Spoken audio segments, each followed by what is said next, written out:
Assalamualaikum warahmatullahi wabarakatuh.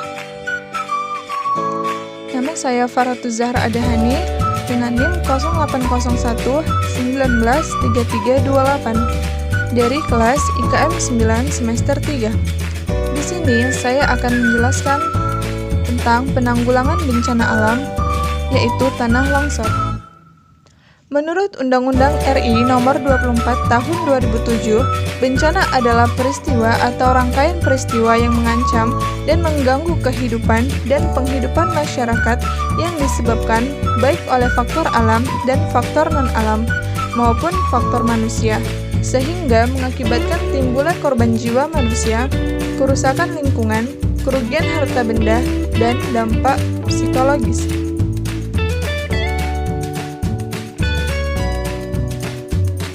Menurut WHO tahun 2002, definisi bencana adalah setiap kejadian yang menyebabkan kerusakan, gangguan ekologis, hilangnya nyawa manusia, atau memburuknya derajat kesehatan atau pelayanan kesehatan pada skala tertentu yang memerlukan respons dari luar masyarakat atau wilayah yang terkena. Selanjutnya, definisi tanah longsor. Tanah longsor. Longsor atau sering disebut gerakan tanah adalah suatu peristiwa geologi yang terjadi karena pergerakan asa batuan atau tanah dengan berbagai tipe dan jenis, seperti jatuhnya bebatuan. Secara umum, longsor disebabkan oleh dua faktor, yaitu faktor pendorong dan faktor pemicu. Tanah longsor adalah tanah yang turun atau jatuh dari tempat yang tinggi menuju ke tempat yang lebih rendah. Tanah longsor adalah tanah yang turun atau jatuh dari tempat yang tinggi ke tempat yang lebih rendah. Masalahnya, jika ada orang atau pemukiman di atas tanah longsor atau di bawah tanah yang jatuh, maka akan sangat berbahaya. Tidak hanya tanah saja yang longsor, batu, pohon, pasir, dan lain sebagainya bisa ikut longsor menghancurkan apa saja yang ada di bawahnya.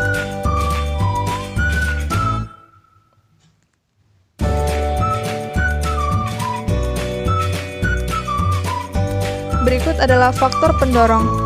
Faktor pendorong adalah faktor-faktor yang mempengaruhi kondisi material sendiri, sedangkan faktor pemicu adalah faktor yang menyebabkan bergeraknya material tersebut.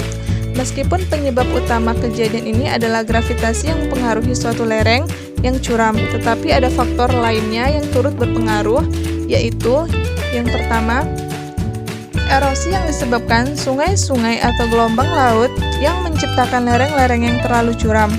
Lereng dari bebatuan dan tanah diperlemah melalui saturasi yang diakibatkan hujan lebat, gempa bumi yang menyebabkan tekanan yang mengakibatkan longsornya lereng-lereng yang lemah. Gunung berapi menciptakan simpanan debu yang lengang. Yang kedua ada hujan lebat dan aliran debu-debu getaran dari mesin. Yang ketiga ada lintas. Yang keempat ada penggunaan bahan-bahan peledak.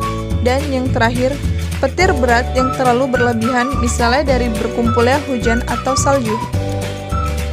Upaya-upaya penanggulangan bencana: menempatkan korban di suatu tempat yang aman, membentuk tim penanggulangan bencana, memberikan penyuluhan-penyuluhan, dan merelokasikan korban secara bertahap. Upaya-upaya pencegahan bencana alam: membuat pos peringatan, membiasakan hidup tertib dan disiplin, serta memberikan pendidikan tentang lingkungan hidup. Berikut adalah siklus penanggulangan bencana, terbagi menjadi 3, yaitu yang pertama ada prabencana. Prabencana adalah pencegahan lebih difokuskan dan kesiapsiagaan di level medium. Yang kedua ada bencana. Bencana adalah pada saat kejadian atau krisis, tanggap darurat menjadi kegiatan terpenting. Dan yang terakhir ada pasca bencana, adalah pemulihan dan rekonstruksi menjadi proses terpenting secara bencana setelah bencana. Nah, adapun kegiatan-kegiatan manajemen bencana, yaitu pencegahan, mitigasi bencana, kesiapsiagaan, peringatan dini, tanggap darurat, bantuan darurat, pemulihan, rehabilitasi, dan yang terakhir ada rekonstruksi. Berikutnya kita akan membahas tentang Pencegahan adalah upaya yang dilakukan untuk mencegah terjadinya bencana OIK, mungkin dengan meniadakan bahaya. Misalnya, melarang pembakaran hutan dalam perladangan.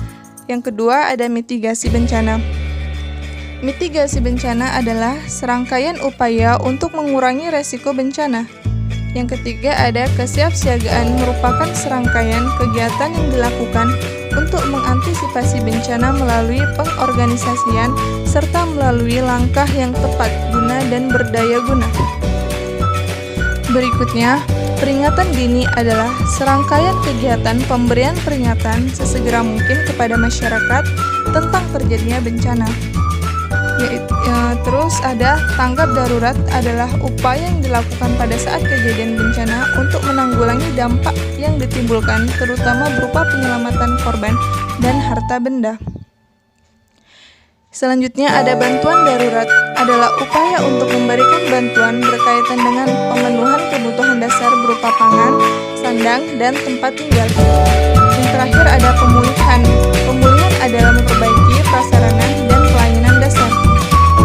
Rehabilitasi adalah langkah upaya yang diambil setelah kejadian bencana untuk membantu masyarakat memperbaiki rumahnya serta fasilitas umum.